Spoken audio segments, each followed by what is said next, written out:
दोस्तों, दिल्ली सरकार में मंत्री अतिशी जी कह रही है कि प्रधानमंत्री मोदी जी को पूरे देश में, पूरे विपक्ष में अगर किसी नेता से डर लगता है तो वो है अरविंद केजरीवाल। इसी के साथ सवाल ये भी उठता है, जब अरविंद केजरीवाल जी ईमानदार है, पाक साफ है, तो उन्हें पेश होने में क्या दिक्कत है? क्यों पेश नहीं हो जाते? क्यों कोर्ट में याचिकाएं लगाई जा रही है? क्यों कहा जा रहा है कि ईडी के सामने जाने से दिक्कत नहीं, अरेस्ट से प्रोटेक्शन चाहिए? अब केजरीवाल को गिरफ्तार होने से कोई नहीं बचा सकता। कोर्ट ने भी अरेस्ट से प्रोटेक्शन मिलने पर मनाही कर दी है। शराब नीति के मामले में सीबीआई बड़ी कार्रवाई की तैयारी कर रही है। तभी एजेंसी ने विशेष अदालत के सामने सुनवाई में साफ कहा कि कुछ हाई प्रोफाइल गिरफ्तारी होनी है। जाहिर है कि मामला सिर्फ धन शोधन का नहीं है। अगर धन शोधन का मामला होता तो गिरफ्तारी ईडी करती, जैसा आम आदमी पार्टी के राज्यसभा सांसद संजय सिंह के मामले में हुआ। कविता की गिरफ्तारी के बाद ईडी ने अदालत को यह भी बताया है कि कविता शराब नीति मामले में मुख्य साजिश करता है। उन्हें मुख्यमंत्री अरविंद केजरीवाल और पूर्व मुख्यमंत्री मनीष सिसोदिया को 100 करोड़ रुपए दिए थे। एजेंसी ने इतना डायरेक्ट आरोप लगाया है कि उसमें गिरफ्तारी से कम किसी और कार्रवाई की गुंजाइश ही नहीं है। अब सवाल यह है कि गिरफ्तारी कब होगी? क्या चुनाव के बीच गिरफ्तारी हो जाएगी?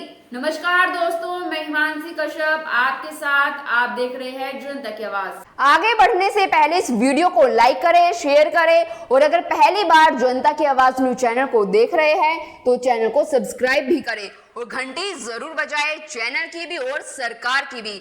आज की नेशनल मीडिया के मुकाबले में जनता का साथ दीजिए और उसकी ताकत बनिए, जनता की आवाज बनिए और हो सके तो इसके लिए चैनल को ज्वाइन भी करें। दिल्ली के तिहाड़ जेल में बंद महाठग सुकेश चंद्रशेखर ने तिहाड़ क्लब में कविता का स्वागत करते हुए एक और विस्फोटक पत्र जारी किया। सुकेश ने कहा, मेरे प्रिय केजरीवाल जी, अगले आप है, चाहे आप कितनी भी कोशिश कर ले, अब सब खत्म हो गया है। यह आपके सभी झूठ और नाटक का क्लाइमैक्स है। अब अपने सभी भाइयों और बहनों के पास अपने ही तिहाड़ क्लब में आए। मेरे प्यारे केजरीवाल जी, विपक्षी पार्टियों ने अगर हालिया इतिहास को ही ध्यान में रखा होता तो वे ऐसा नहीं सोचते। पिछले साल के अंत में जब राज्यों के चुनाव चल रहे थे तब भी केंद्रीय एजेंसियों की कार्रवाई जारी थी। छत्तीसगढ़ में चुनाव प्रचार के बीच महादेव ऐप के मामले में कार्रवाई हुई थी और एक आरोपी के कथित बयान के आधार पर तत्कालीन मुख्यमंत्री भूपेश बघेल पर 508 करोड़ रुपए लेने के आरोप लगे थे। इसी तरह राजस्थान विधानसभा चुनाव के बीच प्रदेश कांग्रेस अध्यक्ष गोविंद डोटासरा के यहाँ छापे पड़े थे। वैसा ही लोकसभा चुनाव की घोषणा के बाद भी हो रहा है। किसी विपक्षी पार्टी को राहत नहीं मिलने जा रही। केंद्रीय एजेंसियों की कार्रवाई पहले की तरह बदस्तूर जारी है और चुनाव के बीच भी जारी रहेगी। तभी दिल्ली के मुख्यमंत्री और आम आदमी पार्टी के नेता अरविंद केजरीवाल को 2 समन जारी किया गया है। उनको एक नए मामले में भी समन जारी हुआ है।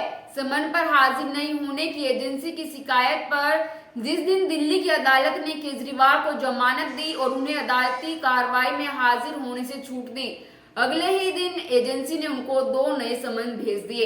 एक समन शराब नीति से जुड़े कथित घोटाले में है और दूसरा दिल्ली जल बोर्ड से जुड़े 2 अलग अलग मामलों में है। कहा तो केजरीवाल शराब नीति मामले में जान छुड़ाने की कोशिश में थे और अब जल बोर्ड का नया मामला आ गया।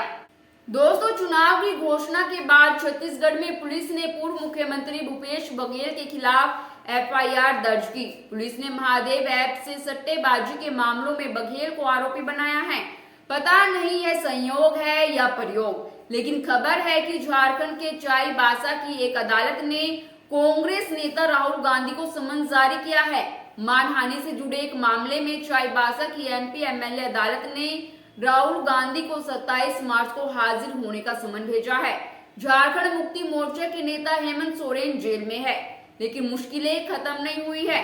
लोकपाल के आदेश पर सीबीआई 2 संपत्तियों के मामले में उनके पिता शिबू सोरेन की जांच कर रही है। यह जांच चुनाव के बीच जारी रहेगी। दोस्तों, एक सवाल है, अगर गिरफ्तार होते हैं तो दिल्ली के मुख्यमंत्री अरविंद केजरीवाल पद से इस्तीफा देंगे या नहीं? उनकी पार्टी ने तय किया है कि अगर वे गिरफ्तार होते हैं तो इस्तीफा नहीं देंगे और तिहाड़ जेल से ही सरकार चलाएंगे। अगर ऐसा होता है तो क्या कोई संवैधानिक संकट खड़ा होगा, क्योंकि झारखंड में कुछ दिन पहले हेमंत सोरेन को गिरफ्तार किया गया था। जमीन से जुड़े मामले में ईडी ने ही उनको गिरफ्तार किया। गिरफ्तारी से पहले ऐसा लग रहा था कि वे इस्तीफा नहीं देंगे, लेकिन ईडी की लंबी पूछताछ के बाद वे ईडी की गाड़ी से ही राजभवन गए और राज्यपाल को अपना इस्तीफा सौंपा। उसके बाद उनको गिरफ्तार करके ईडी अपने साथ ले गई। यह पता नहीं चला कि उनको क्या समझाया गया, जिसके बाद वे सीधा इस्तीफा देने पर राजी हो गए। और हेमंत सोरेन के जो वकील है वही लोग केजरीवाल और उनकी पार्टी के भी वकील है। बहरहाल केजरीवाल ने कई काम ऐसे किए हैं जैसा उनसे पहले किसी ने किया नहीं।